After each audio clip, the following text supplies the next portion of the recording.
Hello viewers, এটা ছিল গতকালকের ভিডিও। এদিন ছিল খুব বৃষ্টি। আমি ঠিক দুপুরের দিকে ভিডিওটা ক্যাপচার করেছিলাম, আর সেটা তোমাদের সাথে সময়ের অভাবে শেয়ার করতে পারিনি।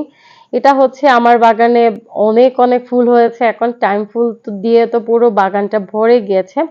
আর বাগান বিলাসে এখনো ফুলের কলি আসেনি, বাট হোপফুলি খুব দ্রুতই চলে আসবে। এবং হচ্ছে এটা হচ্ছে শসা গাছ, শসাতে ফুল হয়েছে বাট পিঁপড়া অনেক খানিকটাই খেয়ে ফেলেছে।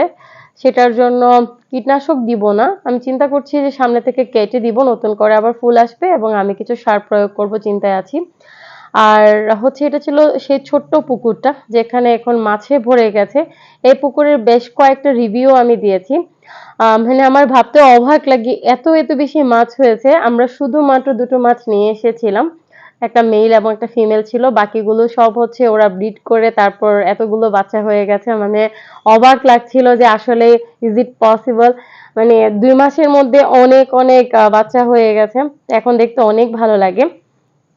আর এখানে আরো একটা গাছ রয়েছে, সেটা হচ্ছে ব্লু মর্নিং গ্লোরি। আমাদের নিচে ব্লু মর্নিং গ্লোরির অনেক অনেক কালেকশন আছে, বাট ছাদে জাস্ট